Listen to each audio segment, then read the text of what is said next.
Boa noite, gente. Alô? Boa noite, gente. Sejam bem-vindos e bem-vindas aqui ao nosso palco da praça, no encerramento desse sábado grandioso que a gente teve aqui na Praça Charles Miller. Eu queria agradecer a presença de vocês. Está sendo uma feira linda.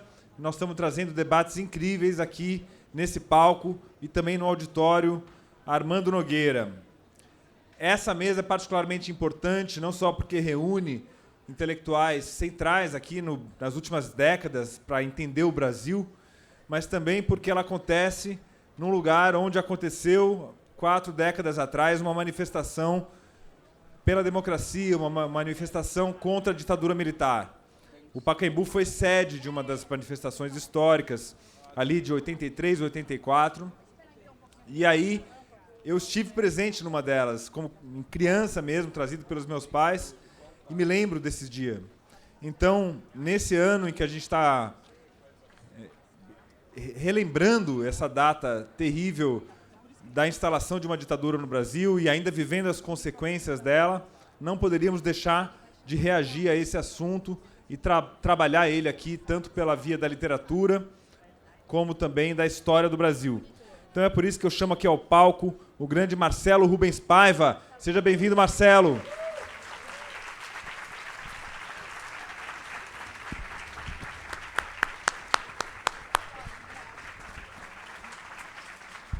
Querido Marcelo, por favor, se acomode, pode ficar aqui nesse espaço aqui. Marcelo esteve numa curadoria da Flip que eu fiz nos 50 anos do golpe. Fizemos lá também uma mesa em memória, né, dos, entre aspas, desaparecidos, e com o Pércio Arida, e você e a Lília Schwartz fez a mediação. E o Bernardo Kucinski. E o Bernardo Kucinski também, grande escritor, que também está trabalhando a questão da ditadura nos seus livros. Obrigado, Marcelo. Eu queria convidar o grande Luiz Felipe de Alencastro, historiador. Vem cá, vem cá. Sim, mas me dá um abraço antes. De quem eu tenho a honra de ser editor, por favor. Sente-se aqui no centro, Felipe, por favor. A Patrícia fica ali no canto. Pode ser? Você prefere ficar à direita? Pode sentar aí, por favor. Felipe Alencastro, de quem trabalhei na edição de um livro fundamental para conhecer o Brasil, editado aqui pela Maria Emília Bender, que é uma grande editora, O Trato dos Viventes. E aí agora tive a chance de editar esse Despotismo Tropical, que é um livro de crônicas que nós vamos falar sobre ele essa noite. Eu chamo a Patrícia Campos Melo. Seja bem-vinda, Pata. Muito obrigado pela presença. Muito obrigado. Patrícia, uma figura decisiva também no jornalismo, na denúncia do autoritarismo no Brasil e dos riscos que a gente corre com o seu livro A Máquina do Ódio. Antes de começar o debate, eu queria convidar rapidamente o Jean Lima, que é presidente da Empresa Brasileira de Comunicação, nosso patrocinador. Muito obrigado, Jean, pela sua presença aqui. E eu queria assinalar a importância desse patrocínio da Empresa Brasileira de Comunicação, ou seja, a TV Brasil, Rádio Nacional, é o jornalismo público brasileiro, comparecendo num evento democrático, gratuito, que discute os temas fundamentais da nossa sociedade. O jornalismo é algo do qual a gente não pode prescindir, e o jornalismo público tem um lugar especial na nossa cabeça, na história do país, e é por isso que eu agradeço em pessoa aqui a você pelo apoio à Feira do Livro e ofereço o microfone para uma saudação ao público. Muito obrigado, Jean. Boa noite a todos e a todas. Queria cumprimentar o Paulo Werneck, cumprimentar todos os Marcelo Rubens Paiva, professor Luiz Felipe Alencastro, a Patrícia, e dizer que a Empresa Brasil de Comunicação, a EBC, ela tem dois papéis definidos pela Constituição. O primeiro papel é a comunicação estatal, assim como a TV Câmara, Senado, Justiça, tem a parte de representação do governo, e tem a comunicação pública, que é a TV Brasil, a Rádio Nacional, a Rádio MEC. E desde o ano passado nós estamos no processo de reestruturação da EBC, e patrocinar esse tipo de evento para a gente é muito importante. A gente, neste ano, recentemente lançamos o Prêmio EBC de Comunicação Pública, que visa atender 3 eixos. O primeiro eixo é o apoio ao audiovisual brasileiro.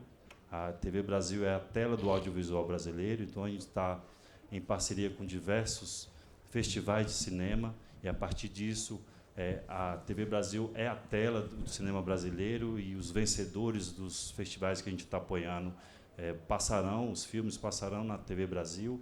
Nós estamos com 2 festivais de música, tanto para a Rádio Nacional, então, para fortalecer a música popular brasileira por meio da Rádio Nacional, e a música clássica, que por meio da Rádio MEC. E o terceiro eixo é o eixo sobre jornalismo, e que é um papel hoje prescindível para qualquer empresa de comunicação, que é o combate à desinformação. A desinformação hoje a gente vê que está decidindo eleições, que está impedindo acesso a políticas públicas, que está conturbando politicamente e economicamente várias democracias. Então, um papel essencial o combate à desinformação. Então, nesse processo, surgiu a oportunidade de apoiar essa feira, que está linda. Queria parabenizar todos os organizadores, e ver essa plateia cheia, ver a feira cheia todos esses dias foi muito importante.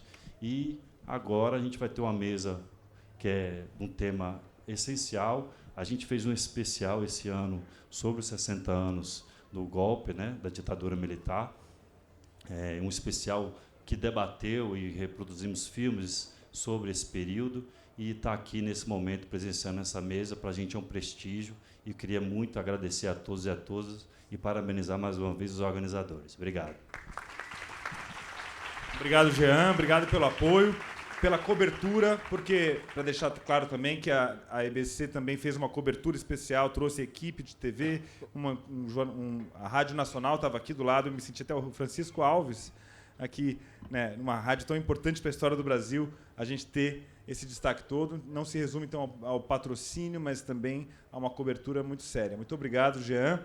E vamos entregar a palavra para Patrícia Campos Melo. Pata, muito obrigado pela sua presença. Você que é repórter especial da Folha de São Paulo, autora de A Máquina do Ódio, um livro sobre a Guerra da Síria. Enfim, não preciso apresentar aqui um currículo que todo mundo conhece. Então, muito obrigado pela sua mediação. Obrigado, Pata. Obrigada, Paulo. Mega honra estar aqui. Que noite importante. Boa noite para todo mundo que está aqui. Eu queria começar fazendo uma merchan de livros essenciais. Tá? Primeiro, este aqui, do Marcelo Rubens Paiva, que é o Ainda Estou Aqui, que é de 2015, que conta a história da mãe dele, da Eunice Paiva, principalmente, e que vai virar um filme, provavelmente deve entrar em circuito segundo semestre, não tem uma data fixa, com a Fernanda Torres, que será a mãe dele jovem, Fernanda Montenegro, mãe dele mais velha, com Alzheimer, e o Celton Mello, dirigido pelo Walter Salles. E o livro é maravilhoso, eu não tinha lido, é uma falha imperdoável, eu li agora, é maravilhoso. Esse é o último livro do Marcelo, do começo ao fim, que é de 2022, é isso? Você me corrige se eu estiver errado, mas acho que é. E este que acabou de sair, eu li no PDF, que é o do Felipe Alencastro, que é o Despotismo Tropical, a Ditadura e a Redemocratização nas Crônicas de Júlia Juruna, da Tinta da China Brasil. Esses livros, em comum, eles falam da importância, ou eles transmitem a importância da memória. E eu acho que, porque a gente vive hoje, né, inclusive essa tentativa de reescrever a história, é muito importante a gente preservar a memória. A gente preservar e entender o que realmente aconteceu na história do país, né? Resistir a essa tentativa de, basicamente, mudar a realidade. Acho que não tem como falar outra coisa. A gente vai vamos fazer uma conversa aqui com perguntas, e depois, quem quiser fazer pergunta pode, por escrito, vai ter monitores, se identificam e mandam as perguntas. E sabe que é incrível que a gente vive numa democracia que as pessoas podem se manifestar desse jeito. Então, isso é uma maneira legal, né, da gente ter memórias de democracia versus ditadura. Acho bem, bem incrível isso. Isso reforça. Eu acho que você pode chegar até o monitor e falar a sua pergunta. Bom, aí dificulta, amigo. Bom, depois a gente viabiliza a sua pergunta. Felipe, eu queria começar falando, eu não sabia dessa história, achei uma história sensacional, que é a história da Júlia Juruna. A Júlia Juruna era, vamos dizer, uma escritora, uma pessoa que ajudou o exterior, a França, a Europa, a entender o que estava acontecendo na ditadura militar no Brasil. Ela publicava ensaios no Le Monde Diplomatique durante a ditadura, nos anos 70 e 80, e tinha um grande mistério. Você tinha uma comunidade enorme de exilados, fugidos da ditadura, morando na França, e tinha essa pergunta: quem é a Júlia Juruna, que falava de relações Brasil-Estados Unidos, papel dos Estados Unidos no golpe, falava da evolução do regime militar, de relações raciais. Então, eu queria começar perguntando para o Felipe, quem é Júlia Juruna?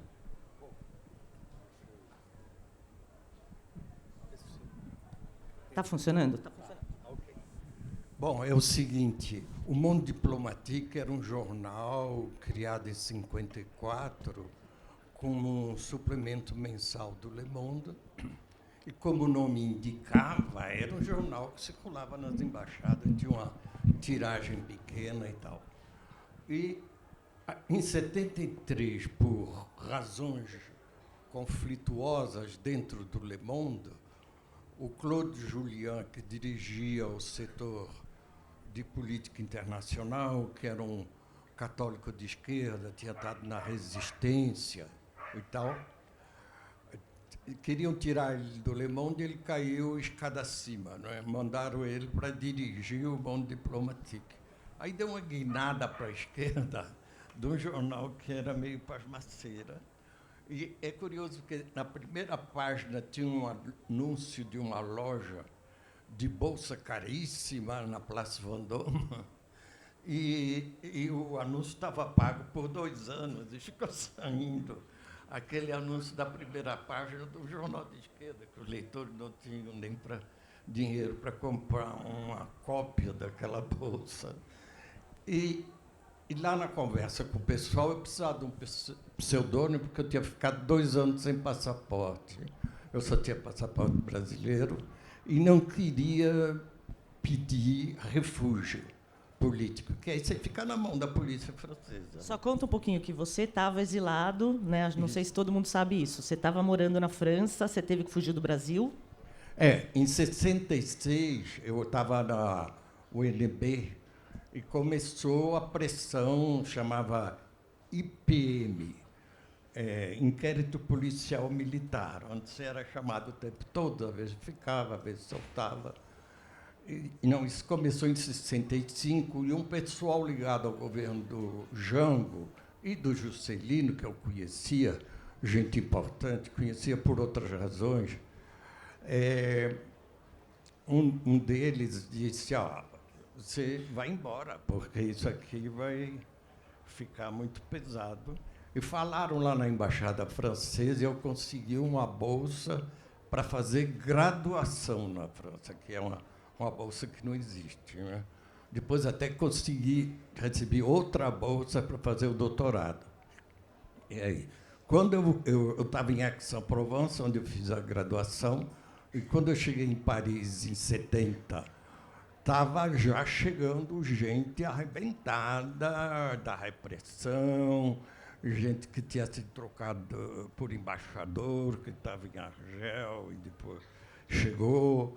E logo depois, em 73, teve o golpe no Chile, onde chegou todos os exilados brasileiros que estavam no Chile. Perdão?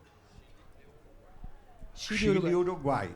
Em 76, quando eu escrevi o primeiro artigo, eu vi dela estava começando a matança. Matança mesmo, dá para ver, tem um jornal Página 12, argentino, que é um jornal que publica todo dia fotografia dos desaparecidos. Está publicando há 30 anos já.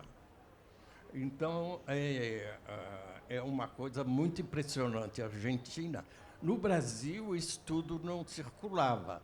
E aí me convidaram para escrever no Monde Diplomatique, porque a gente dava matéria sobre o Brasil para os jornalistas que a gente sabia que iriam publicar. Mas aí, para escrever em francês, tinha que traduzir e tal. Mas eu já sabia, porque eu tinha feito Sciences Po, tinha apanhado muito, e aí me destacaram para fazer. Quem comandava tudo era Violeta Reich, a mulher do Miguel Arraes, que era chefe lá de tudo. E aí eu comecei a escrever e me disseram, se você vai pegar um pseudônimo, pega um pseudônimo de mulher. Porque todo mundo pega pseudônimo de homem. O pseudônimo do Alfredo Sirques, que escrevia no Diplomático também, vocês sabem, aquele deputado faleceu bestamente num acidente de rua que estava exilado lá. Ele escrevia Marcelo Dias. O Alfredo Valadão escrevia Rodrigo Sapato, uma coisa assim. Aí eu tasquei lá Júlia Juruna, e ninguém sabia, a Rosa estava lá, porque todo mundo ia procurar uma mulher. E não um cara, porque latino-americano não abdica do gênero, não é? Abdica do nome do pai, mas do seu gênero não. E aí começou assim. E aí tinha também uma amiga sua francesa que falou os latino-americanos são muito machistas. Por que você teve essa conversa também? Pois ela disse de direita e de esquerda. Eles são todos machistas, então pega o nome de mulher. E aí deu certíssimo. E o Juruna por quê? Juruna porque tinha, quando eu estava indo em Brasília, tinha uns índios Juruna que tinham vindo. Não tinha nada a ver com Mário Juruna, que nem existia na política, que estavam no Ministério na FUNAI, ou como é que se chamava na época, sei lá, para ver o ministro. Na época, acho que era o ministro da Agricultura que controlava, depois passou para o Ministério da Justiça. SPI, exatamente. E uns funcionários cafajestes estavam brincando que um deles ia ser o ministro para receber aqueles índios que estavam esperando o ministro há 2 dias ali. Eu achei aquilo me marcou, foi por isso que eu escolhi. E com isso você ficou informando o que estava acontecendo dentro do Brasil. Era difícil que saíssem essas informações sobre... Eu primeiro era informado do que estava ocorrendo, ou gente que passava por lá, ou gente que mandava material, e mandava material por outros países. A Rosa conta, chegava para o Celso Furtado, gente que botava a carta para ele dos Estados Unidos, porque tinha ido do Rio para os Estados Unidos, e aí botava no correio lá. E tinham também uma imprensa muito boa, aquele jornal Mormon lá de Boston, o Christian Science Monitor. Era um jornal excelente, fazia uma cobertura muito boa. Eu até estive em Boston, fui visitá-los lá para agradecer uma sede. E então tinha informação circulando, tinha relatórios da Rand Corporation que eram acessíveis, você comprava. Eu tinha uma amiga na Califórnia que me mandava, essas coisas. E tinha bibliotecas espalhadas muito boas. Tinha uma que era do Atlantic Institute, e depois um amigo... Eu ia lá, tinha tudo, e aí um amigo disse, isso é uma cobertura da CIA. Mas estava todo mundo paranoico lá, eu digo, eu vou lá fotografar. Depois eu fui saber que era uma coisa da OTAN, não era a CIA, mas era da OTAN. É assim. Marcelo, bom, sua vida inteira sua vida mudou por causa da ditadura, né? Como de muitas pessoas, mas a sua de uma forma muito radical. E este ano você escreveu uma coluna que eu achei muito importante, que foi depois que o presidente Lula disse que a ditadura faz parte da história, e ele desincentivou vários órgãos a marcarem a data do golpe militar em março. E você escreveu na sua coluna: o Estado é construído pelos traumas e tem dever de relembrar suas mazelas, não temer. Como você acha que a memória de tudo que nós passamos, e você especialmente, deveria ser mantida no país? Você acha que a memória está sendo mantida do jeito que ela deveria? Não está, né? Deu para perceber. Bom, primeiro eu queria agradecer a presença aqui de todos vocês. Eu também esqueci de agradecer. E eu esqueci de apresentar eles, está tudo péssimo, tá, gente? Mas vocês já sabiam que eles são super famosos e agradecer também, desculpa. É que eu sou populista, né? Depois eu agradecer ao convite do Paulinho, que sempre me convida para esses eventos tão ilustres. Foi a primeira vez que ele me convidou para a Flip, foi o Paulinho. Eu também. Agradecer a Pata, grande colega minha, que escreveu um livro maravilhoso. E ao meu amigo há 60 anos, Luiz Felipe, que me via na embaixada da Iugoslávia, exilado lá, comemorando meus 5 anos. E ele estava lá, visitando minha família que estava exilada, meu pai que estava exilado lá dentro. E daí ele conheceu meu pai desde aquela época. E isso que ele acabou de relatar, esses informes que eram mandados para o exterior, foi exatamente o que matou meu pai, porque meu pai era um dos que mandava esses informes. E era uma rede bastante numerosa e importante, porque foi através desses informes que os democratas americanos e os governos europeus começaram a fazer pressão contra as ditaduras latino-americanas, e o BID, Banco Inter de Desenvolvimento, parou de prestar dinheiro a países que eram regimes autoritários. E o governo brasileiro ficou furioso com isso e parou de emprestar por conta desses informes de que estavam ocorrendo torturas. E alguns senadores, como o Ted Kennedy, especialmente Ted Kennedy, depois, inclusive, também da ação da Zuzu Angel, que era amiga da família Kennedy, denunciou, né, o que estava ocorrendo. Ela fez um desfile, né, sobre tortura. E o Jimmy Carter foi eleito com a proposta de direitos humanos na América Latina, e foi quando aqui começou a mudar. Quando aqui o Geisel começou a falar em abertura política, quando começou a se questionar a ditadura, e mesmo assim ainda durou quase 10 anos, né? Eu esqueci a sua pergunta. Eu estou meio Biden. Não, acho que a minha pergunta está meio ruim, né? Eu tô, o Biden, ó. Eu estou meio gripado. Não, você está bem melhor que o Biden, sério. Eu perguntei, você fez uma crítica a essa coisa, essa pacificação dos militares em relação a memória, assim, eu nunca tinha entendido direito porque que a gente defendia tanto o dever de a gente registrar a memória, o que eu fiz sempre desde o meu primeiro livro, né, O Feliz no Velho. Foi o livro em que eu denunciei, de uma certa maneira, o que tinha acontecido com a ditadura para uma geração que não sabia, né? E isso foi publicado durante a ditadura, então até fazia um pouco de sentido. Mas, com o tempo, eu não entendia muito bem por que a gente tinha que insistir tanto, olhando paralelamente ao exemplo do que é feito pelo povo judeu em relação ao Holocausto, né? O como eles sempre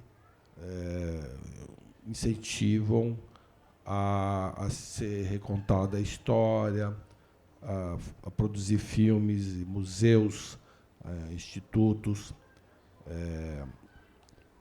e o como isso é importante, né?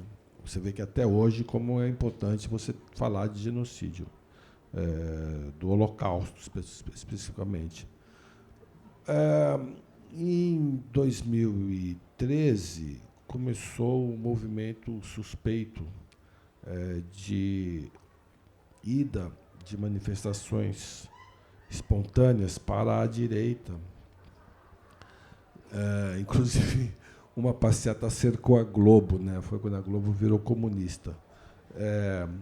Globo lixo, como eles falavam, né? E isso foi aumentando num patamar em que, de repente, tinha um acampamento permanente em frente à Fiesp, na Avenida Paulista, de uns malucos vestidos de exército pedindo a intervenção militar. E eles só sairiam daquele acampamento se houvesse a intervenção militar. Isso começou em 2014, 2015. Em 2014 teve a Comissão da Verdade, talvez tenha acirrado os ânimos, né, especialmente dos militares, que até hoje também é uma coisa que eu não entendo, por que os militares têm tanto medo da Comissão da Verdade. Até gerar um fenômeno do bolsonarismo, de um saudosismo em relação ao que era a ditadura, sempre essa imagem de que a ditadura tinha paz, era uma época de muito progresso, e tinha liberdade, não tinha comunismo. E via as duas coisas que mais assustaram a qualquer pessoa que entende minimamente de história, a menção ao Brilhante Ustra, que foi o maior torturador desse país e que torturou... Condenado, foi o único condenado. E torturou muitos amigos nossos, inclusive. E gente com bandeira pedindo AI-5, o que era uma coisa absolutamente insana. E eu me perguntava se as pessoas sabem o que é o AI-5, elas leram, tem na internet, né? Tem lá todos, o AI-1, AI-2, AI-3. O AI-1 foi o ato que caçou o meu pai e mais 100 personalidades da política, de um golpe que veio para combater o comunismo, e o mais interessante é que só tinha um comunista entre esses 100, que era justamente o Luiz Carlos Prestes, o comandante em chefe do Partido Comunista Brasileiro. O resto era tudo janguista, era nacionalista, ninguém era comunista. Era um golpe militar para tirar o Jango do poder.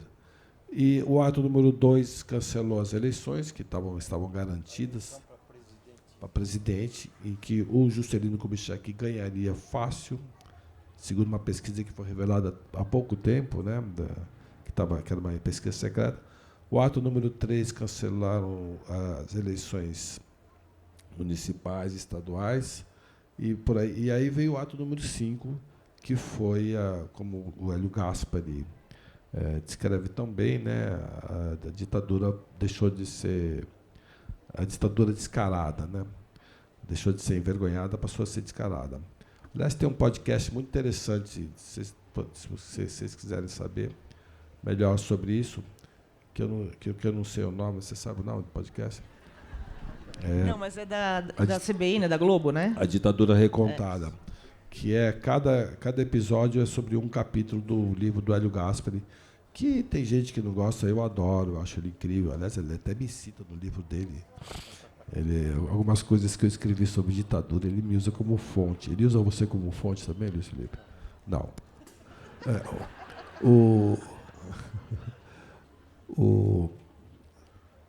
Apesar de não concordar com algumas opiniões dele. Então, por que precisa ser relembrado? Porque quando você vê gente defendendo o AI-5, Brilhante Ustra, e o mais incrível de tudo isso, elegeu o Bolsonaro, que tinha no gabinete dele apenas 5 fotos dos ex-presidentes, e eram justamente os generais ditadores. Ele não tinha foto de ninguém, só dos generais ditadores. É uma insanidade o que estava acontecendo, e ainda imaginar que esse cidadão teve a quantidade de votos que ele teve. Então, eu acho que é uma obrigação dos escritores, da imprensa, dos jornalistas, dos produtores de cinema. Inclusive, se produz muito pouco filme sobre política no Brasil. Eu sou um frustrado, porque eu tenho pelo menos uns 10 projetos incríveis. Aliás, eu e o Luiz Felipe brigamos muito por causa de alguns deles, da morte do Jango. Vocês brigaram? Não, a gente se encontra todo mês no almoço servido. Ele traz o vinho e eu bebo. E a gente... E a briga como que foi? Não, eu escrevi um roteiro de um filme sensacional, que é... Sensacional é bom. A minha modéstia hoje está igual a do Biden, né? Sobre a teoria da conspiração de que o Jango foi envenenado, né? O próprio Coni fala que não foi envenenado coisa nenhuma, que ele tinha... E o Luiz Felipe conhecia bem o Jango nessa época. Não conhecia bem. Eu tinha estado com ele umas 3 vezes em Paris, porque era amigo do Raul Riff, na realidade. E o Raul Riff que me levava lá para falar com ele. Ele vinha sempre fazer um tratamento com um médico, um cardiologista em Lyon. Ele ficava no Hotel Majestic, lá em Paris, que agora até virou Apart Hotel, no Champs-Élysées, e conversando, fumando charuto adoidado. E, no fim, nas últimas vezes que ele esteve lá, o médico mandou um recado para os amigos dele, não para mim, dizendo, não tem solução, ele é indisciplinado, ele vai ter um infarto. Essa foi a última informação que a gente teve. Mas tenho suspeita de que ele tenha sido envenenado, né? O mesmo veneno que matou o Pablo Neruda, que foi envenenado, né? Pela autópsia. E eu fiz vários roteiros de cinema, e é uma guerra, uma briga, porque os streamings, né? Eles falam que eles não querem falar de política. Depois do fiasco de Mecanismo, que era uma série que batia bobo para Lava Jato, e eles perceberam a burrice que foi, mas também que a Lava Jato, né? Podia falar de outras coisas, né? Então, enfim, eu acho que existe um dever da cultura brasileira de tocar nesse tempo, o tempo todo. E eu estou aqui, eu estou em todo quanto é lugar. Escrevo tudo quanto é livro e estou falando o tempo todo nas colunas de jornal, Twitter, quando eu posso, para tentar marcar a posição. Eu acho que eu tenho um dever, né, no meu DNA de falar um pouco disso. Eu e minha família, né, minha irmã também, a Veroca, milita bastante também na Comissão das Mortes Desaparecidos. Tá? Então, eu acho que, como dizia o Nicolau Shevchenko, né, literatura como missão, né? A história conta a versão dos vencidos, né? E a literatura conta a versão dos derrotados, né? Essa é mais ou menos um resuminho da tese do grande Nicolau, que faleceu, né? E só aproveitando, você assistiu ao filme baseado no seu livro, na história da sua mãe, do seu pai? Já assistiu ou não? Você tá... Não assisti. Eu fui na filmagem 2 vezes e foi uma das coisas mais impressionantes, porque eles remontaram com a ajuda da minha irmã, que está aqui, minha irmã que mora na França, na Lúcia, e das minhas outras irmãs, eles remontaram a casa em que a gente morava, no Leblon, a casa que foi invadida pelos agentes da aeronáutica. A primeira foi a aeronáutica, né? Do Bournier, né? Conspirador profissional, né? E era muito impressionante, porque eles desenharam a casa. Você não chegou a conhecer aquela casa, né, Luiz? Conheci. Conheceu?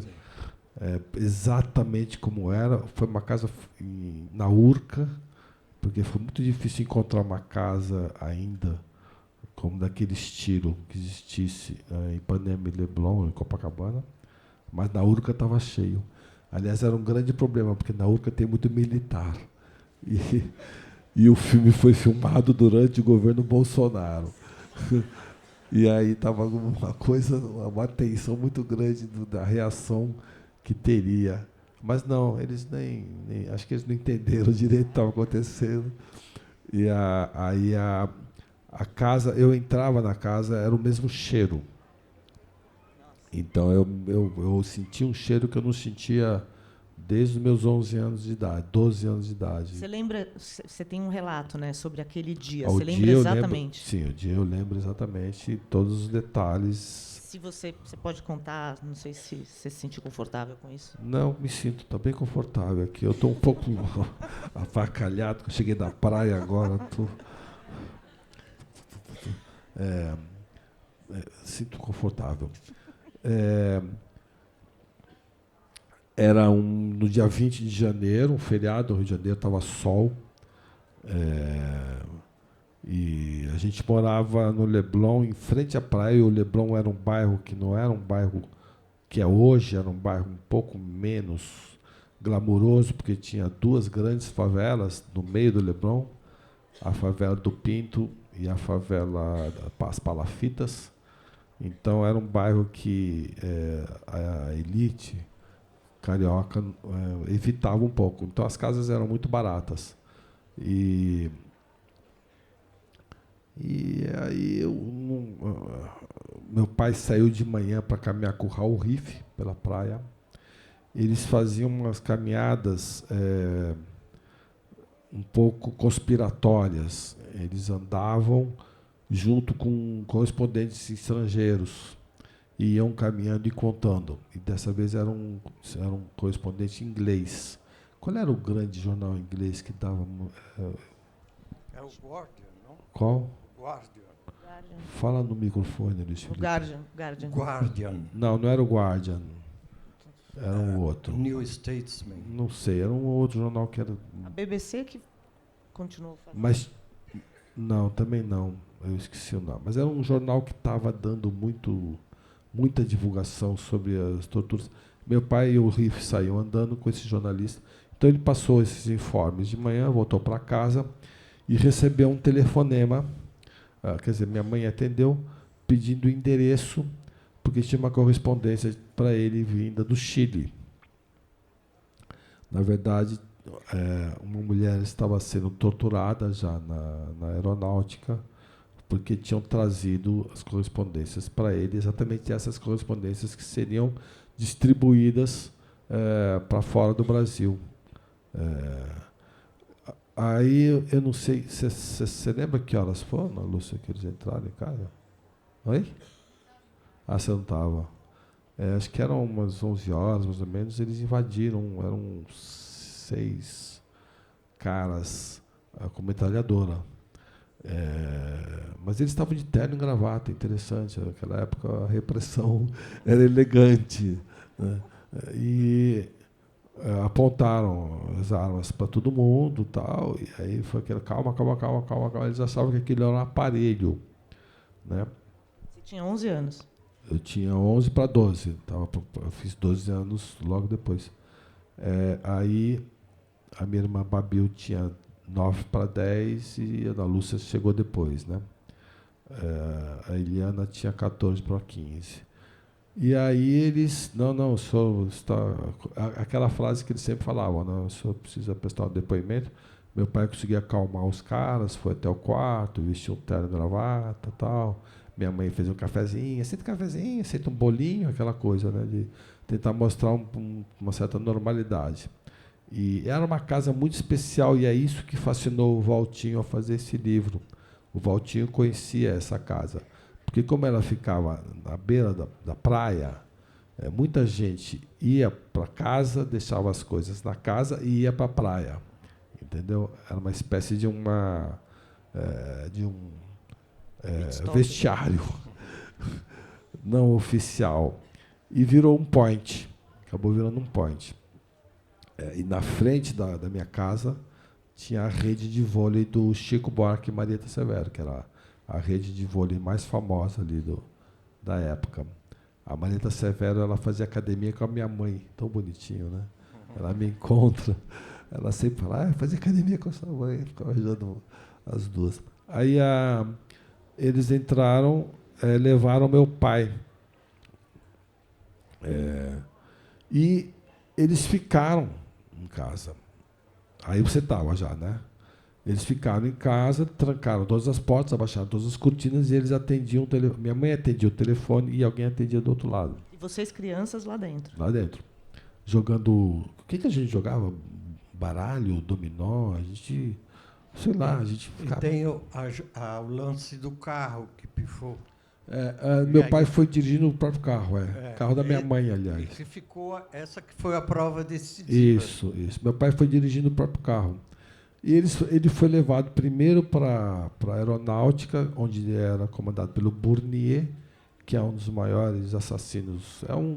É um Bolsonaro com patente. É um que pensava em explodir o gasômetro. É o cara do Parazar. É o cara que tentou dar 2 golpes no Getúlio, no Juscelino, fugiu do Brasil, foi para a Bolívia, e o Juscelino, idiota, desculpe, mas ele anistiou o cara, né? Não foi ele que matou o Stuart Angel? Foi. Aí, meu pai foi para lá, foi torturado com esta mulher, que eu esqueci o nome dela, mãe da como é o nome dela? A Cecília Viveiro de Castro. Isso. E o DOI-CODE soube que tinha um peixe grande. E naquela época o DOI-CODE é quem central. O DOI-CODE é do Exército. Levou meu pai no dia seguinte e a Cecília para o DOI-CODE. Nós ficamos em casa com esses caras 24 horas, passamos com eles. No dia seguinte, os caras levaram a minha mãe e a Eliana, a minha irmã de 14, 15 anos, para o DOI-CODE. E nós ficamos trancados lá. Né? Eles trancaram a porta. 3 crianças. 3 crianças. De 10, 11, 13. E aí a gente ligou para minha avó em Santos, que tinha a chave da casa. E aí a minha mãe e a Eliana foram... A minha mãe viu o carro do meu pai lá. Elas foram colocadas em 2 cadeiras com capuz, ouvindo gritos de alguém sendo torturado. O que estava acontecendo? Isso a gente só veio saber décadas depois. Inclusive, eu descobri isso meio sem querer até. Porque eu escrevi um livro chamado Não És Tu Brasil, que fala da guerrilha do Vale do Ribeira, e muitos deles foram torturados ali, no DOI-CODE, chefiado pelo Belhan, cuja esposa foi assessora do Bolsonaro. E o Belhan está vivo até hoje, mora na Urca. Na Urca não, em Botafogo. Depois eu passo o endereço para alguém quiser ir lá. Fazer um escracho. Oi? Fazer um escracho. Chegaram a fazer o esculacho lá, chegaram a fazer. Aí o que estava acontecendo? Meu pai não estava falando, e naquela época era praxe do DOI-CODE, tanto de São Paulo quanto do Rio, de torturar familiares juntos, como fizeram aqui em São Paulo, né? Que torturavam a mãe na cadeira de dragão e o bebê na frente, né? Aconteceu isso com um menino que se matou depois, né? A cadeira do dragão é uma cadeira cheia de fio na cabeça e tal. E certamente meu pai estava vendo aquela cena das 2 lá sentadinhas com capuz. Bom, aí meu pai morreu na segunda noite. Vou falar uma coisa até estranha, mas graças a Deus. Porque imagino que ele estava passando mais, né? E não chegará a torturar minha mãe nem minha irmã. Quer dizer, minha irmã foi se viciada. E tortura moral, né? Mas não física. A minha irmã, colocaram ela num carro, 2 dias depois, colocaram ela num carro e soltaram ela no, acho que, não sei que bairro, Santa Teresa, só. Falou, tá, vai embora. E a minha mãe ficou ainda 13 dias na mesma cela que o Caetano Veloso ficou, que é um corredor com umas celas, e ela ficou na última cela, 13 dias sem escovar os dentes, sem lá tomar banho, sem trocar de roupa, mesma roupa. e comendo aquela, e dormindo no chão, aos trapos, e saiu de lá arrebentada, mas para começar a luta, né? O livro é sobre isso. Um livro sobre isso. E depois...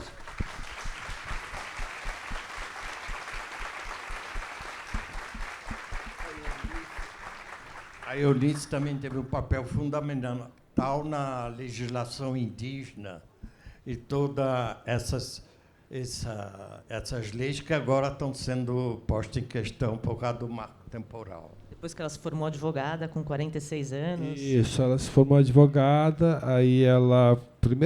A intenção dela era falar de direitos humanos, anistia, tentar investigar, tentar fazer uma ação civil contra a ditadura, né? E não foi uma ação criminal, foi uma ação civil, viu, Thaís? É isso que surpreende, né? Depois você até pode me explicar melhor sobre a diferença, eu não sei. O Chico Fogo está aí também? Estava ali. Uma ação que ela acabou ganhando em 2008, quando começou o Alzheimer. E umas amigas dela, a minha mãe foi uma pessoa muito interessante, porque ela podia viver o papel da viúva, né? Nada contra aquelas que vivem o papel da viúva. Mas algumas mulheres, elas falam, pera lá, eu sou mulher, eu não vou acabar minha vida agora. Arrumou um namorado, namorou um suíço, um playboy, Morrice, né? O cara tinha um casaco de couro, tal. Tinha um carro conversível. A gente foi na Suíça, né, lembra? Conheceu o cara, era uma figuraça. Namorou minha mãe. Eu lembro que foi o dia que eu aprendi, eu estava cadeirante já, o dia que eu aprendi a tirar o sapato sozinho, porque eu cheguei em casa, eu falei, mamãe, pode tirar meu sapato? Quando eu vejo no quarto dela, assim, tem uma luzinha embaixo, e assim, pô, não vou interromper esse amor. E ela fez um ciclo de amizade diferente da amizade dos meus pais. Ela fez um ciclo de amizade dela, de muitas mulheres viúvas, lésbicas e divorciadas. Entre elas, a Lídia Fagundes Telles, que era viúva. Não vou falar quem é lésbica. Acho que... Se bem que ela assume, né? Ela assumiu bastante. E artistas e antropólogas, né? E as antropólogas um dia contaram para ela, Eunice, pelo amor de Deus, você é advogada, né? Nós estamos precisando denunciar os índios, aqueles índios de Trancoso. Os militares estavam acabando com aqueles índios, estavam invadindo.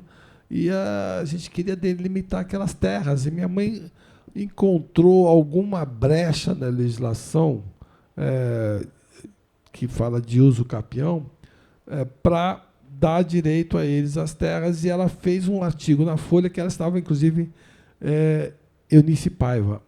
Interessante, ela não ensinava Maria, Lucrécia, Eunice, que é o nome... Ela é Eunice Paiva. E é um artigo muito bonito. E escreveu um livro sobre a legislação. Foi contratada pelo Banco Mundial, que só emprestaria dinheiro para as grandes construções de infraestrutura no Brasil, se respeitassem os direitos indígenas, né? E entre eles a Carajás, né? a Vale do Rio Doce, que passou linha de transmissão em tudo. Então, de repente, todos os indígenas começaram a procurar minha mãe, e de repente minha casa estava cheia de... O Ayrton Krenak, que eu conheci, ele era um playboyzinho, assim, cabelinho comprido. Quem conheceu o Ayrton Krenak naquela época lembra, né? Ele era um paulista, né? Ele não tinha aquela cara assim, ele tem uma cara de bravo agora, né? Ele é imortal agora. Ele é imortal agora, ele merece. Sério.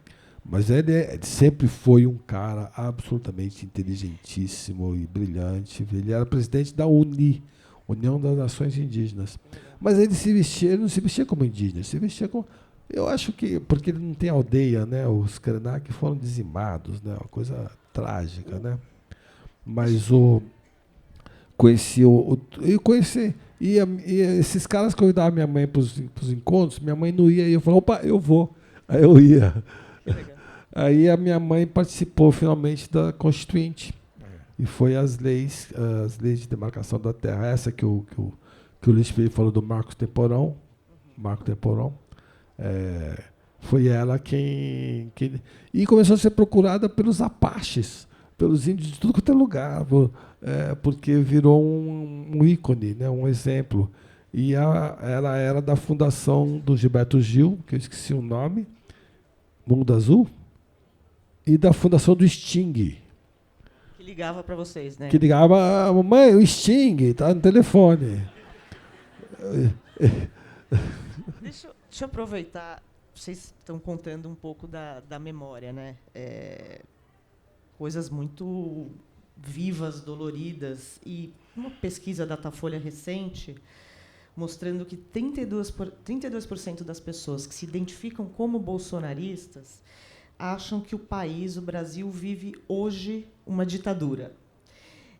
Você teve recentemente no Congresso americano uma audiência convocada por republicanos trumpistas para falar sobre a ditadura no Brasil atualmente, ditadura e liberdade de expressão, e teve uma pessoa que foi chamada pelos democratas que mostrou a foto do Vladimir Herzog quando ele foi enforcado, dizendo, olha, isso aqui... Como é possível hoje a gente ter essa dissonância cognitiva, de que você tem uma quantidade de gente que acha que o que a gente vive hoje é uma ditadura e que não há liberdade de expressão?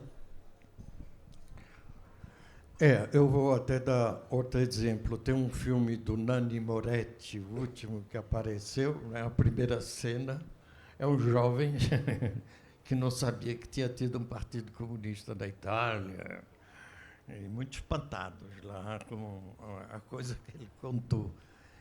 E isso é uma coisa muito complexa, por isso que eu peguei até outro exemplo.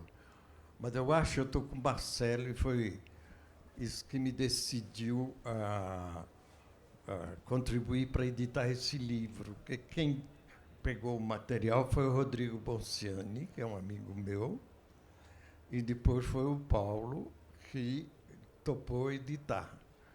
E eu estava, não sei se você lembra, Paulo, um pouco moderado no começo, porque você diz, vai ver que está tudo errado, é outra vida, não é? Tanto que eu não contei nem para uma orientanda minha, que estava fazendo tese sobre a obra do Gilberto Freire em Paris, e eu tinha feito uma resenha. Essa história é boa. Você conhece? O Matias, seu filho, contou. Contou, porque eu fiz uma resenha quando saiu Casa Grande Senzala em edição de bolso, na Gallimard. Edição de bolso, aí os estudantes podiam comprar, não iam ler, mas eu fiz um Monde Diplomatique, Júlia Juruni e tal. E essa...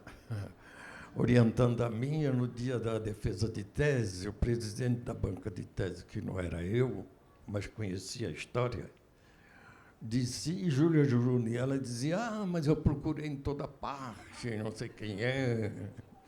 Tinha uma outra que tinha feito um artigo sobre as mulheres no Monde Diplomatique e não utilizou um certo número de artigos porque não sabia o sexo da pessoa.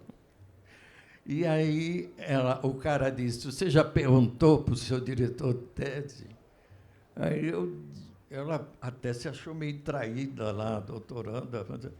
É porque apagou na minha cabeça, não é? Depois eu voltei para o Brasil, ficou muito... Então, eu achei que valia a pena publicar para poder falar da ditadura de novo, porque não é só o Marcelo da memória, Marcelo, nós somos a última geração que conviveu, que lutou junto, que amou essas pessoas que foram embora. E a geração de vocês, que vem depois, não teve contato mais com essas pessoas. Então, a gente tem que passar esse testemunho adiante, que é assim que funciona. Você acha que E eram pessoas incríveis, né? Você falou do Raul Riff, que era uma figura, Papai Noel, né? Parecia o Papai Noel. Pessoas maravilhosas. O Fernando Gasparian, Gaspariano. grande editor. Tinha muita gente. Gente ameaçada. Era uma gente que queria o bem do Brasil, né? Que foi uma geração derrotada, né? Eu queria também, porque Celso Furtado. Celso Furtado, que foi caçado na primeira lista, ninguém nunca soube por quê. Porque era só corrupto e subversivo. Ele não era nenhuma coisa nem outra. Ele tinha sido recebido pelo John Kennedy. Como é que é subversivo? Não é? E depois caçaram os direitos civis dele também. Então, quando o pessoal fala, é autoexilado, inclusive uma outra aluna minha que fez tese sobre Celso Furtado tinha posto isso primeiro. Eu disse, não tem autoexilado, porque a pessoa que pode fugir quando a barra pesou, vai embora antes de ser condenado e preso. E a Norma Bingo, que o pessoal falava, ela foi sequestrada no Rio, levada num cofre de um carro até aqui. Norma Bengel. Norma Bengel. A Norma Bengel. E aí ela foi embora. O Caetano e o Gilberto Gil, engraçado que agora eles falam muito disso, eles nunca falavam. Né, agora eles, né, toda hora eles estão falando disso nos shows, é muito interessante. Eles também estão exercendo o papel de... O Paulo Coelho só foi contar que foi torturado por um repórter da BBC primeiro, antes de contar no Brasil. Porque fica todo mundo meio na defensiva também, entende? Coisa muito traumática. Deixa eu só falar que quem quiser fazer pergunta pode encaminhar por escrito para os monitores que vão passar por aqui. E eu queria só fazer uma pergunta. Vocês acham que tem alguma coisa no mundo de hoje que torna mais fácil reescrever a história? Por que você tem tanta gente que vive nesse universo paralelo? Não sei se existe uma resposta para isso, mas... Olha, eu acho que você está fazendo a pergunta que todo mundo se faz, né?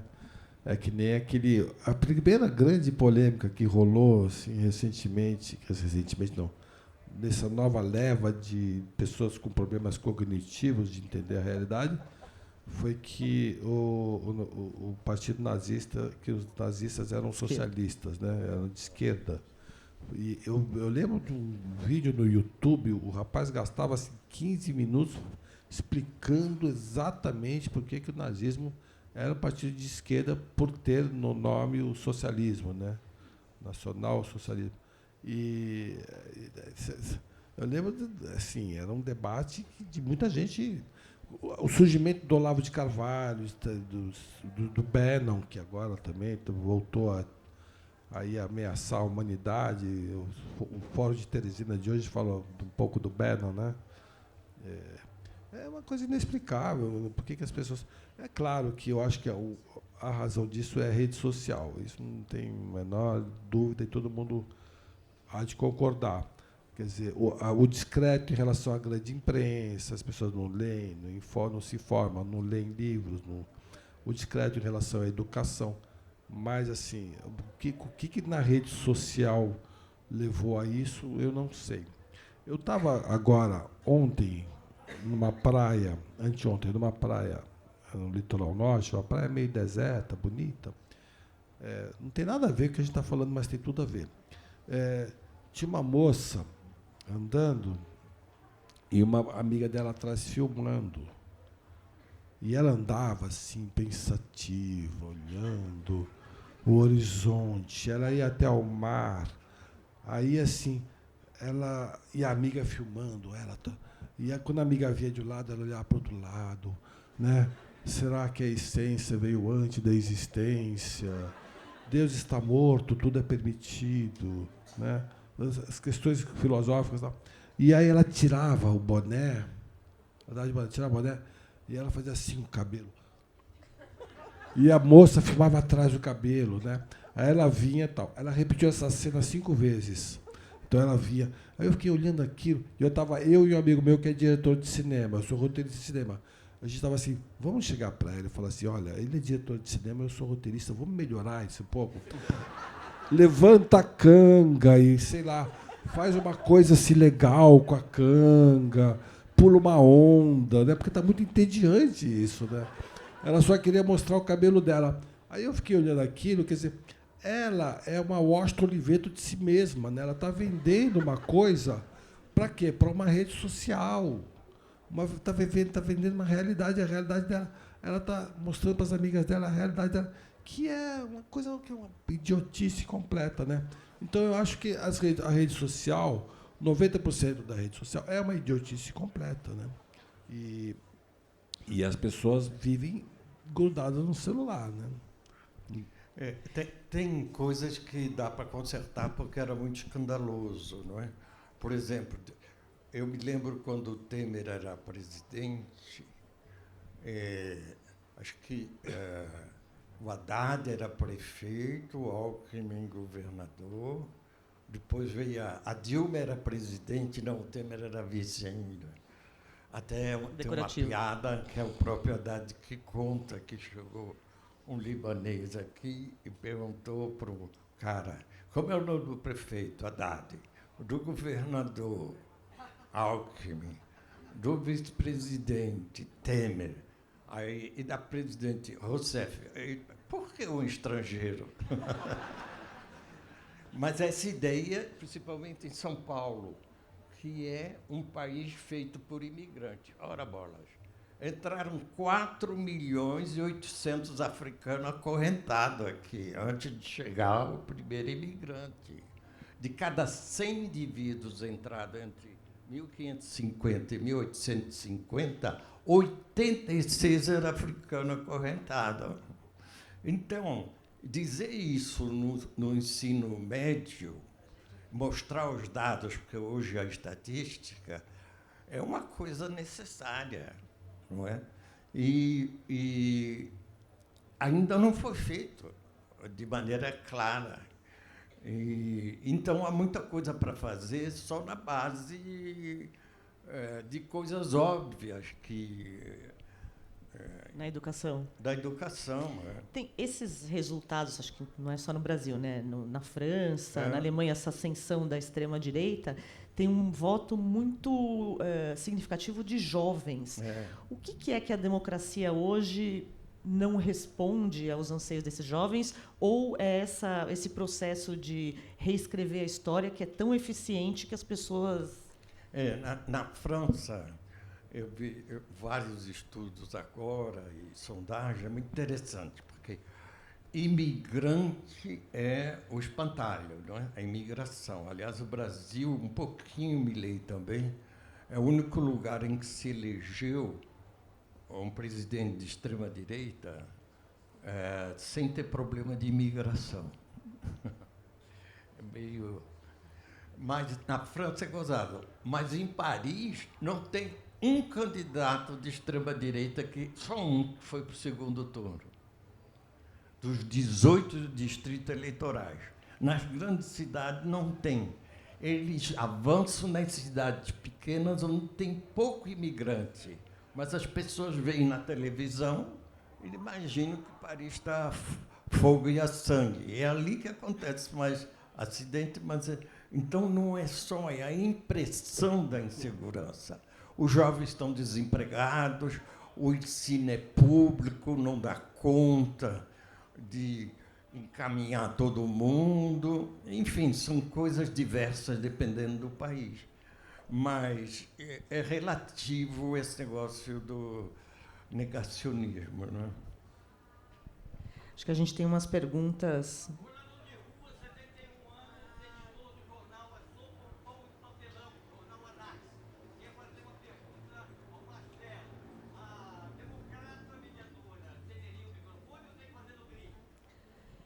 O quê?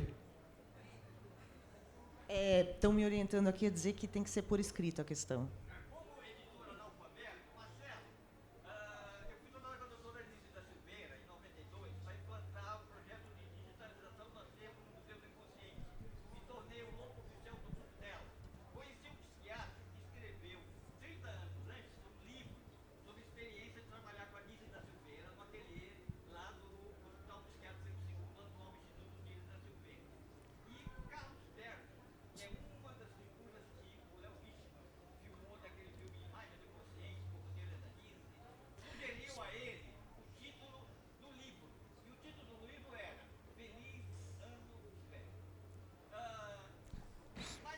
senhor tem uma pergunta para fazer? Desculpa, só para os outros poderem fazer pergunta também.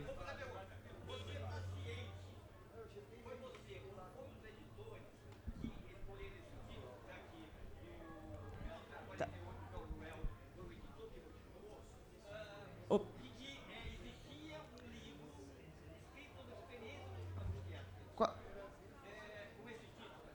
Qual a pergunta? Você já fez essa pergunta para mim umas 2 vezes. Mas e eu já te respondi, vou responder de novo. Não, ninguém sabia. Era um livro que teve uma tiragem muito pequena e não estava registrado, o nome não estava registrado e nem estava registrado na biblioteca. Eu acho. Mas é que minha editora registrou. Já respondeu, né? Pessoal, eu peço licença. Obrigada. A gente tem regras, a democracia tem regras. Seguir as regras do debate é importante para a gente prosseguir o debate. Eu não gostaria de estar aqui. Eu me sinto interrompendo a Patrícia, que está no comando. Nós temos profundo respeito pela Patrícia Campos Melo. Ela é a mediadora do debate. Eu peço que o senhor acompanhe o debate.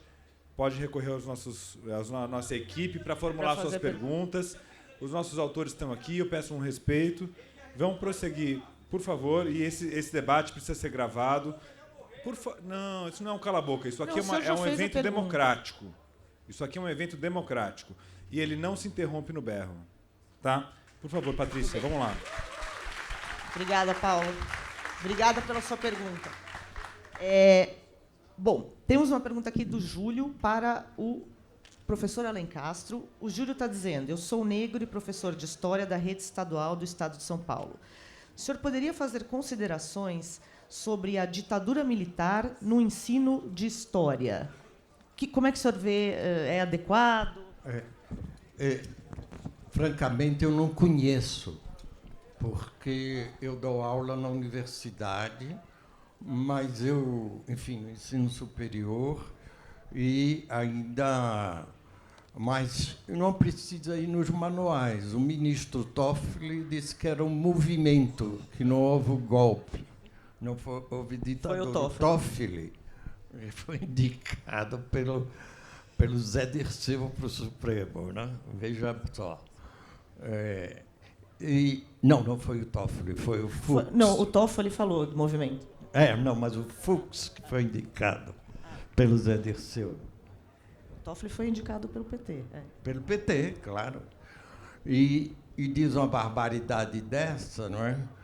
Que não é questão de movimento, é que houve mais de 1000 cassações de militares, logo no dia seguinte do golpe, de diplomatas, de deputados, de senadores. Isso é um movimento. Houve, em seguida, no ato de professores, o ato 2, no ano seguinte, eu vou só lembrar isso, por favor, desculpe. Claro, não, pode falar. Houve de 65, porque as eleições não eram sincrônicas. Elas não eram todas no mesmo ano, nessa época. Só ficaram sincrônicas, todos os estados no mesmo ano, em 1970.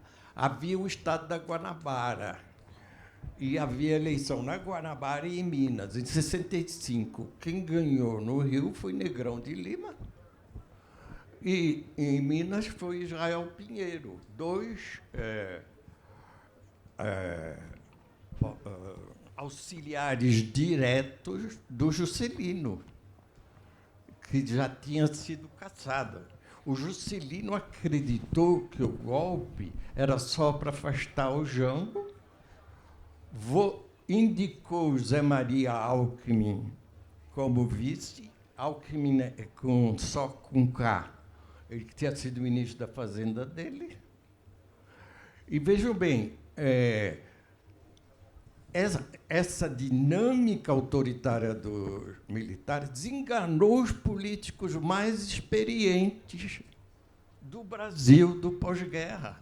Carlos Lacerda, Juscelino, não estou falando do Jango, Magalhães Pinto, Adhemar de Barros, foi todo mundo caçado.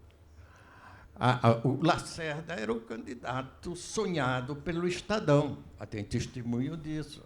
De repente, não vai ter mais a eleição direta, ele até organizou uma frente ampla, teve coragem de procurar o Jango no Uruguai, o Juscelino em Lisboa, e lançaram essa frente que foi um primeiro embrião.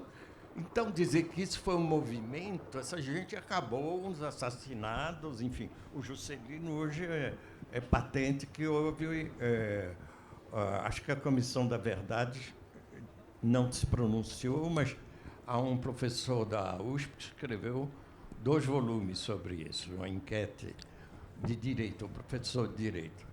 Então, falar que isso é um movimento, um juiz do Supremo, realmente é meio absurdo. E os outros que falam que o Castelo Branco foi eleito por um Congresso acuado, expurgado, com Brasília, com um tanque em cada... Eu estava lá, em cada cruzamento. Quer dizer, uma eleição indireta, é isso. Então, não, esses são fatos. Todo mundo deve estar até na Wikipedia isso tudo. Mas o fato Ou não, é... né? Hein? Ou não, né? Ou não. Não, tá. Esse Mas começar a contar isso na história, que não foi um movimento, porque teve um ministro do Supremo que disse, está aqui, foi isso aqui. Mas a Folha de São Paulo, quando eu trabalhava lá, usava o termo regime militar, não usava ditadura militar. Demorou muito tempo Foi para a usar. contribuição do Hélio Gaspari. Oi? Ditadura. Hoje é ditadura. Mas foi o Hélio Gaspari que virou o jogo. E falou da dita branda também, né? Isso aí. Isso não foi o Hélio Gaspari. Não, esse mas foi um... dita branda tinha muito rolando entre os cientistas políticos na Espanha e outros países da América Latina. Eu não digo isso para justificar o que foi escrito na Folha, mas era uma coisa muito corrente. E aquele momento... E o bolsonarismo moderado? Não, era uma coisa de cientista político, querendo fazer jogo de palavra, né? Repete, como é que é? Pode Acharam falar. que era um trocadilho bom, né? Uma ótima ideia. Bolsonarismo moderado? Não. Dita branda. Dita branda. Não, e o bolsonarismo moderado? Isso foi numa coluna de opinião, né? Acho. Mas tem muita gente adotando, né? Bom. Enfim, isso tudo para mostrar que tem gente que... É entendeu? preciso... Doura a pílula, que eu não sei por que dessa expressão, mas fica dourando a pílula de um movimento que foi absurdamente violento e sanguinário e que, eu até escrevi um livro sobre isso, continuou censurando, e o censor era o chefe da Polícia Federal, que era o Romeu Tuma,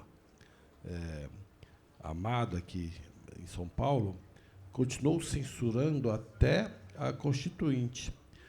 E censurava músicas do Léo Jaime, da Blitz, da Legião Urbana, do Capital Inicial, censurava discos, filmes. Quer dizer, então, é uma coisa que... a ditadura não foi uma coisa muito agradável, não, viu? Né? Foi pesada mesmo. Isso a Comissão da Verdade mostrou. 6 mil índios que foram mortos durante esse período, mortos diretamente, não é mortos de fome, pelas Forças Armadas ou pelas polícias locais, e mais 1.200 líderes camponeses ou militantes camponeses. É o resultado da Comissão da Verdade. E ainda assim falam em movimento. Movimento. Tem uma pergunta, acho que seria mais para você, Marcelo. O que falta para a literatura ficcional, a literatura, abordar mais o período da ditadura? Escreverem, né, sobre isso. Mas você falou, por exemplo, essa coisa dos streamings, né? Eles não querem política, assunto... Não, os streamings não. A Globo não queria, agora quer. Não sei. Tem bastante livro sobre ditadura, viu? Até que tem. Livro tem. O livro de Bernardo Kucinski, por exemplo, é sensacional. O livro K, né? O livro do Sirkis. Tem muitos livros, né? E tem historiadores também especializados na ditadura, com a abertura de documento, inclusive da CIA, Sim. Marcelo Ridente, Cida Aquino, o Fico, no Rio. O que eu acho, assim, quando você, por exemplo, pensa em Churchill, tem pelo menos uns 5 filmes sobre Churchill, umas 3 séries, né? Quantos filmes sobre o Juscelino tem? Tem uma série, mas quantos filmes sobre o Juscelino? Sobre o Getúlio tem um filme só, que é quando o Getúlio morre, né? Sobre o Tancredo tem um filme da morte. É muito pouco, a gente conta muito pouco a nossa história. A gente não tem um filme decente sobre a participação do Brasil na Segunda Guerra Mundial. E foi uma participação gloriosa, né? Uma participação honrosa. Guerra do Paraguai, não tem nada sobre. Tem um filme só sobre Canudos, né? Enfim, é pouco, é muito pouco. E tem milhares de filmes sobre, entendeu? O crime organizado, sobre ocupação da polícia, troca de tiros, essas coisas. É muito chato, é muito restrito, né? A Argentina tem bem mais, né? Muito mais. E eles fazem de uma maneira muito inteligente. Aquele Segredo dos Seus Olhos, que é um filme que se fala de ditadura, não se fala de ditadura. Ele fica subentendido que é um filme sobre ditadura, né? É uma história de amor ali, né? Como vários chilenos também, né? Aquele filme No. Aqui não, aqui a gente não toca no assunto, é muito estranho. Eu não entendo muito bem. Aliás, eu até entendo, eu vou até te explicar o porquê. Nós falamos aqui de Folha de São Paulo, né? Bom, você me deixa na situação, tem uns boletos chegando, pelo amor de Deus. Não, eu não vou falar especificamente de nenhuma empresa, mas o golpe militar foi um golpe cívico-militar. Sim. Existe um empreendimento dos industriais paulistanos, brasileiros, agrícolas, da grande imprensa, para o golpe militar.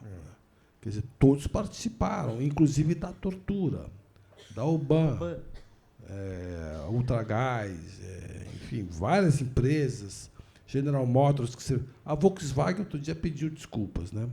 Várias empresas cedendo instrumentos. Uma vez eu conversei, eu vou ser bem sincero, assim, a relação à Folha de São Paulo. Eu trabalhei na Folha de São Paulo, eu tenho amigo pra cacete na Folha de São Paulo, e um dos meus melhores amigos era o Otávio Frias, filho. A gente falava muito disso, ele está morto, eu não posso falar em nome dele, mas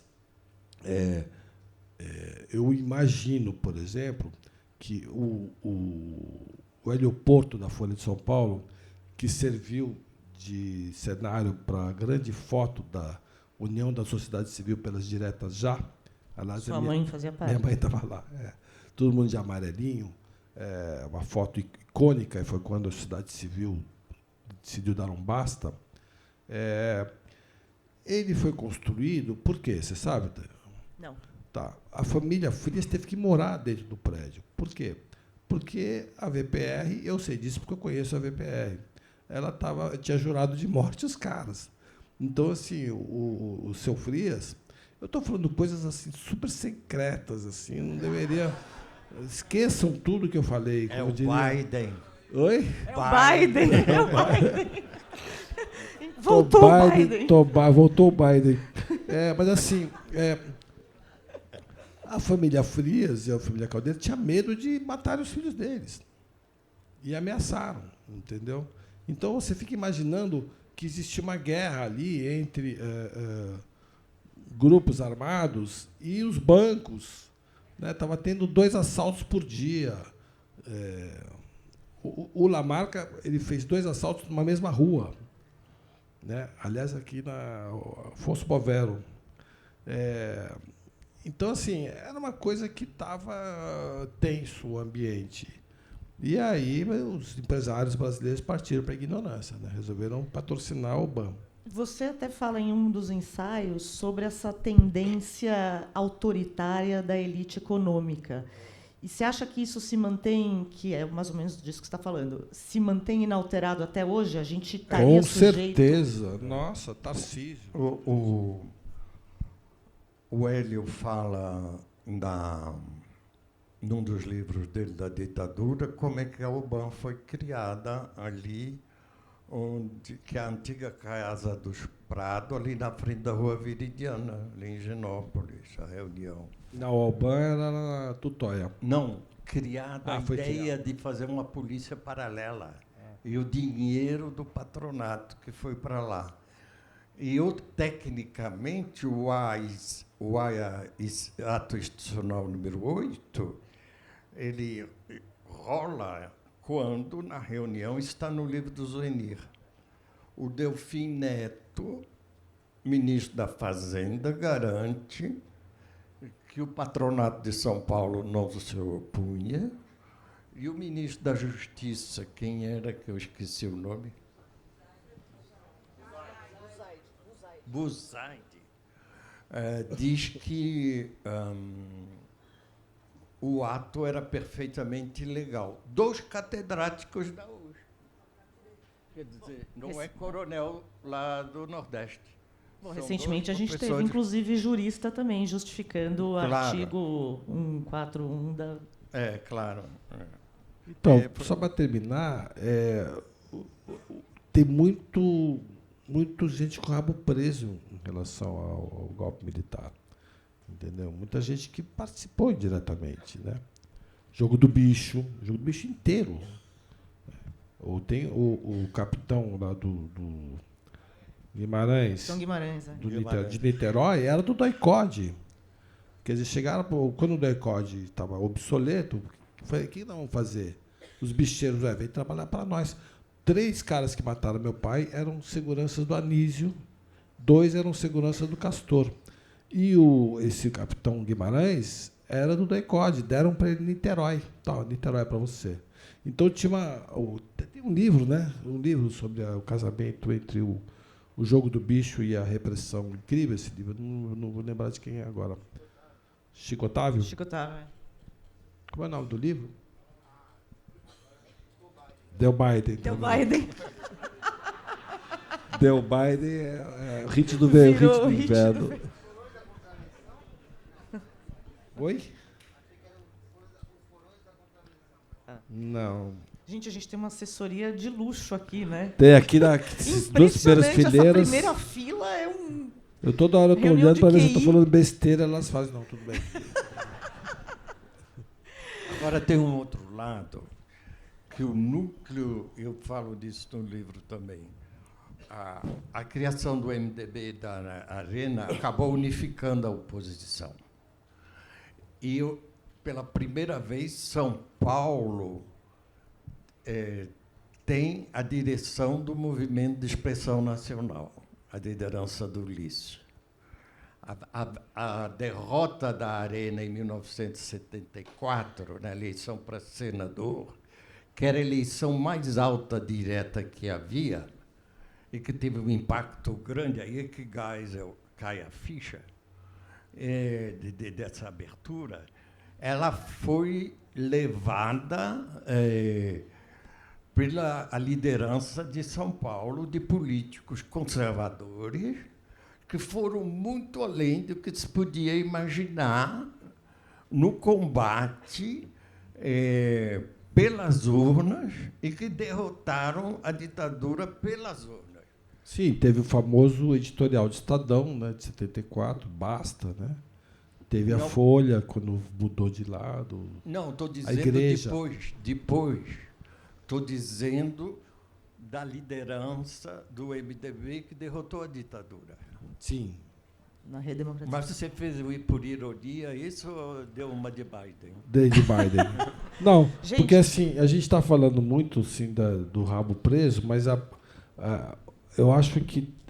Bom, teve gente que 2 dias depois do golpe se arrependeu, né? O Coni, o Correio da Manhã, né? Percebeu? Hã? Lacerda demorou um pouco mais, né? Eu acho que até o Dom Helder Câmara, no começo, não... Dom Paulo Dom Paulo foi servir cafezinho lá para a tropa do Mourão, que estava descendo. Ele fala isso com alegria. Os salvadores... O Mourão não é esse. Não é esse outro. Mourão, é o Olímpio. A vaca fardada. Ele se chamava assim. Ele se chamava... Gente, eu vou ter que ser a chata do microfone, que o pessoal está me dizendo aqui que acabou. A gente podia ficar aqui ouvindo vocês, horas e horas, né? Tristeza, né? Também acho.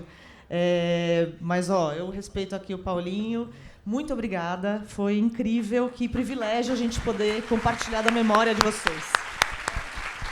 Ditadura nunca mais! Nunca mais!